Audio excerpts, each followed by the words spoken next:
반갑습니다. 여기는 슬기로운 반도입니다. 좋아요와 구독은 영상 제작에 많은 힘이 됩니다. 일본 아베 총리의 건강 이상설이 갈수록 증폭되고 있습니다.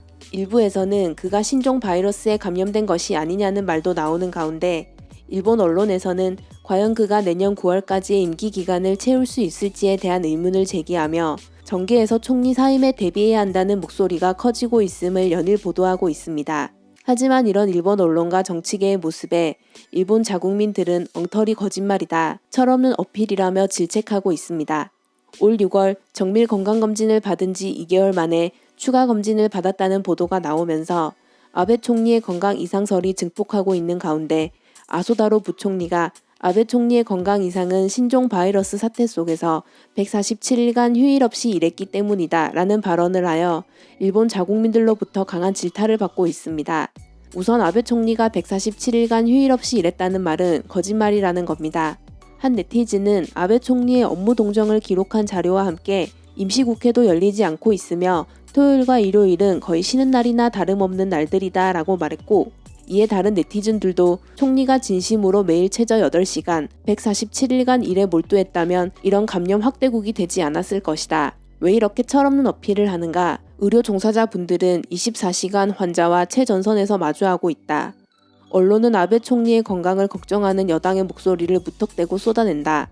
그러나 총리의 건강보다 총리의 휴식을 이유로 국회가 열리지 않는 것이 문제이며 코로나에 대한 무책으로 국민 건강이 위협받는 것이 훨씬 문제다.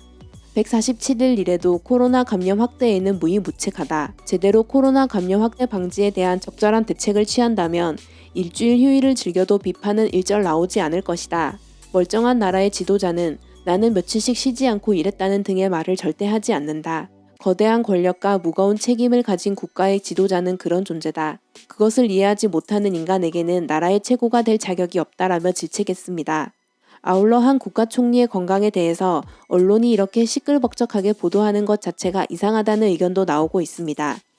이런 엉터리 거짓말을 그대로 보도하는 미디어는 좀 이상하다. 총리 대신의 건강 문제는 국민에게 큰 구심력 저하를 초래하기 때문에 보통 정부는 부정한다. 이번에는 관저나 여당이 미디어를 사용해 총리의 건강 불안을 의식적으로 부추기고 있다. 가까운 시기에 퇴진 정당화를 위함인가? 동정을 사려는 것인지 모르겠지만 정부와 미디어의 수준 낮음이 더욱 부각되고 있다. 어떠한 시나리오라고 밖에 생각되지 않는 대목도 있다. 며칠 동안의 동향이 이상하다. 컨디션 불량으로 총리직을 사임하게 되어 애끓는 슬픈 심정이라고나 하겠지. 잘못된 정치나 저지른 범죄를 반성하고 국민에게 사과하는 일은 거의 없을 거라고 생각한다. 8월 말에 사직한다면 최장의 최악 정권으로 이름을 남길 뿐이다. 실제로 현재 아베 정권의 자민당 지지율은 엄청난 하락세를 보이고 있습니다. 팬데믹 사태에 대한 대응 실패, 사상 최악의 마이너스 경제 성장률 등이 그 이유로 제발 총리를 그만두라는 반응도 적지 않습니다. 이런 와중에 언론에서 총리의 건강 이상을 연일 보도하고 있는 것은 동정심 내지는 총리 교체를 통한 국민 여론의 분위기 전환이라는 다른 목적이 있는 것이 아니냐는 의심이 나올 수밖에 없는 것이죠. 이미 일본 야당에서도 야권에서 요구하는 임시국회를 피하려는 총리의 작전이라며 국민의 여론의 뜻을 보태고 있는 상황입니다. 실제로 지난 1차 집권 당시에는 몸 상태가 좋지 않아 진찰을 받아야 했을 때 헬스장 일정을 소화하는 척하며 극비로 병원을 방문했었습니다만, 현재 아베 총리의 건강 이상설이 전 세계에 알려지고 있는 것은 예전과는 확실히 다른 행보를 보이려는 게 아닌가 하는 추측을 들게 합니다. 앞으로 아베 정권의 후속 대응이 어떻게 진행될지 지켜봐야겠습니다. 지금까지 슬기로운 반도였습니다. 시청해주셔서 감사합니다.